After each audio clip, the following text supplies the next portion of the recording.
Next question. Scott Golden, last question. Wants to know if you remember any health problems Barry Windham had at this time, as he seemed to gain and lose weight quite frequently. During this time? Yeah, during this era. I would guarantee almost it wasn't health problems. It was just how much did Barry party that week. I got you. Because he could go and go and go. Up at this point in time, I know for sure he was, still had a, great work ethic and just, a big gas tank. So if he put on a few pounds, it was just because he had probably drank 100 mixed drinks that weekend or 3 cases of beer or whatever it was he was drinking.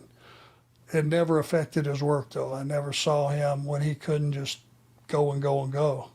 Here's the other thing, too. This is probably the days before, nice, healthy catering at the venue. And so you guys are running on, whatever you can find at the local fast food joints or gas stations or, whatever it could be, too. So it's not like you have the best options at your fingertips running the roads as much as you guys were. Yeah, that's for sure. It was, a much relaxed lifestyle, let's put it to you that way. There you go. And Barry was the thing is, he was not a gym guy. If he drank 30 beers, he did not get up and go sweat it out. He sweated out at work, and if he didn't wrestle that night and he just maybe had an interview or something, maybe he looked like he was holding a little fluid. There you go.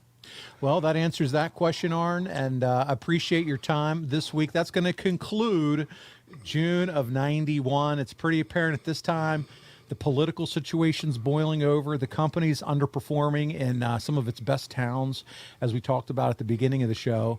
And the booking committee is not really sure how to right the ship. And, man, there's no better example of that as what we're going to get into next week when we talk July 1991. It's going to be loaded, Arn, I'm telling you right now. We're going to talk about the termination of Ric Flair from WCW, the Great American Bash. It is, by the way, widely regarded as one of the worst pay-per-views in WCW history. Luger and Windham, they're wrestling for the vacant title. You and Paulie Dangerously team up. Yes, you team up and take on Rick Steiner in a cage match that goes less than 3 minutes. And something I know we're all excited for, the foundation of the Enforcers, with your real-life friend and favorite cigar store Indian, Larry Sabisco. Oh, Arn, they're booing.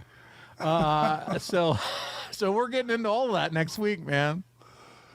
Whew, boy, I better prepare for this one. Larry is too much. Oh, we're going to have some fun.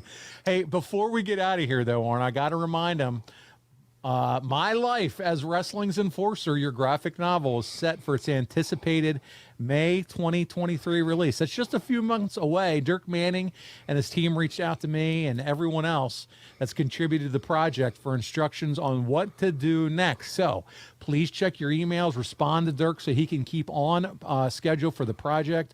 Arn, every week we move closer and closer to the release of this book, buddy, and I cannot wait to see the finished product, my friend. Well, thanks for everybody that got involved with the Kickstarter. That thing was very successful. Cannot wait to get the comic book out and let everybody, because there's some things in there that are going to curl your toes. Oh, Can't boy. wait. Can't wait to get some feedback on the read. I can't wait for it as well. Arn, I can't wait for next week. We're going to have a lot of fun. It's July 1991. On behalf of the Enforcer, Arn Anderson, this is Paul Bromwell. We're going to see you right back here next week on Arn